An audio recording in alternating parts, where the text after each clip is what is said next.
Good morning प्यारे बच्चों आप सभी को पता है हमारा पठन अभियान चल रहा है और जो गतिविधि पत्रक आप सभी के लिए भेजी जा रही हैं ये SCERT के द्वारा भेजी जा रही हैं। और आज की जो हमारी एक्टिविटी है ये 29 नंबर की है। इससे पहले हम 28 अपनी कंप्लीट कर चुके हैं। हमारा 100 डेज़ का रीडिंग कैंपेन है और आज की जो डेट है वो 21 फरवरी है। और ये जो एक्टिविटी शीट है 6 to 8 क्लास के बच्चों के लिए, यहाँ पर बच्चों को अपना नाम लिखना है, यहाँ आपको अपने टीचर का नाम लिखना है। तो चलिए स्टार्ट करते हैं अपनी आज की एक्टिविटी शीट।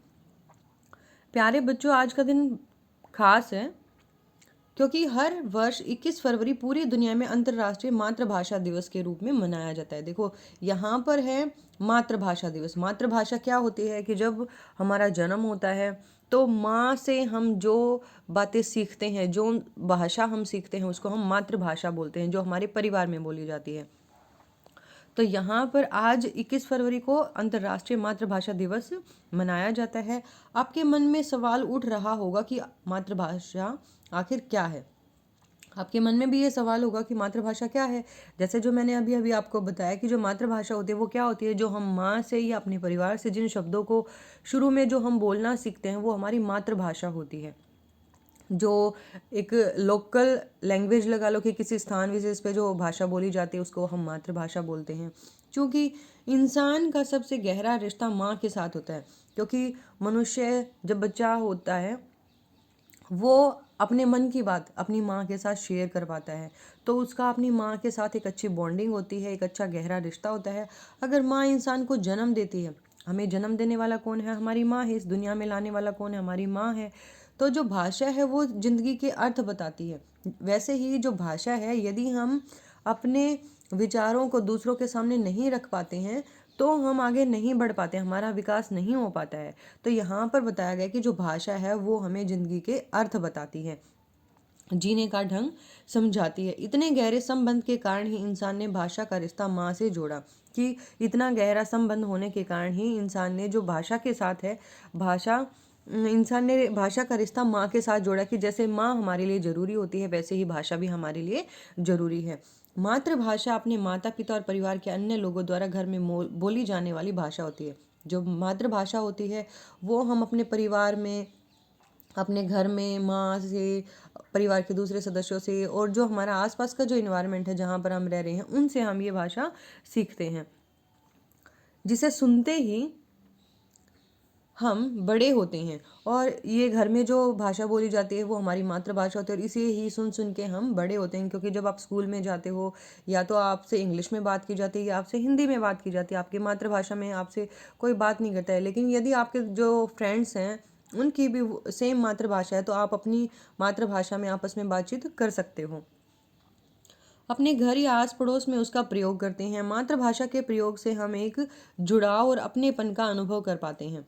जैसे मैंने अभी बताया कि जैसे हाँ आप स्कूल में जाते हो, स्कूल में टीचर्स हैं, दूसरे बच्चे हिंदी में बात करें, लेकिन यदि ये मान लो आप पंजाबी भाषा को जानते हो, आपकी जो आप पंजाब से हो तो आपकी लोकल लैंग्वेज पंजाबी हुई। और यदि आपको दूसरा कोई बच्चा ऐसा मिल जाता है कि जो पंजाबी बोलता है तो बहुत ही अपनापन महसूस होता है, आप उसके बहुत अच्छे दोस्त बन जाते हो और आसानी से अपनी बात कह पाते हो।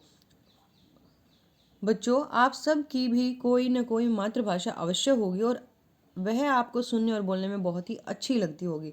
तो आइए हम इसी विषय पर निम्नलिखित गतिविधियों को करते हैं। तो इसी मातृभाषा से रिलेटेड ही आज की हमारी एक्टिविटी है, आज उसको करते हैं। यहाँ पे टीचर है और कुछ बच्चे हैं। टीचर बच्चों से एक सवाल पूछती है, बच्चों सीढ़ी को आपकी मातृभाषा में क्या कहते हैं? सीढ़ी को अलग अलग भाषाओं में, जैसे ये जो बच्ची है इसने बताया कि मैडम मेरी मातृभाषा उर्दू है। इसकी मातृभाषा क्या है? उर्दू है। और सीढ़ी को उर्दू में क्या बोला जाता है? जीना कहा जाता है। वैसे इस बच्चे ने बोला कि मेरी मातृभाषा पंजाबी है और पंजाबी में सीढ़ी को क्या कहा जाता है? पौड़ी कहा जाता है। वैसे ही एक बच्चे ने जवाब दिया, बंगाली में इसे मई कहते हैं। बंगाली में सीढ़ी को मई कहा जाता है। और एक बच्चे की भाषा गढ़वाली है, उसने बताया कि मेरी मातृभाषा में सीढ़ी को पैड़ी कहा जाता है। तो ये इन्होंने बताया कि एक ही शब्द के अलग अलग भाषाओं में अलग अलग नाम होते हैं। तो यहाँ पर इसी एक्टिविटी से जुड़े हुए कुछ प्रश्न पूछे गए हैं जो हमें करने हैं। आपकी मातृभाषा क्या है? अपने माता पिता या घर के सदस्यों से पूछकर अपनी मातृभाषा में प्रचलित किन्हीं 5 शब्दों को लिखें। अब आपको क्या करना है, आप अपने परिवार के सदस्यों से ये पूछेंगे कि हमारी मातृभाषा क्या है, और वो मातृभाषा आपको यहाँ लिखनी है। फिर आपको लिखना है मेरी मातृभाषा,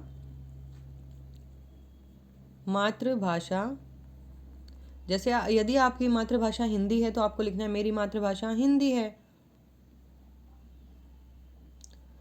और यदि आपकी भोजपुरी है, पंजाबी है, जो भी आपकी मातृभाषा, आपको वो लिखनी है।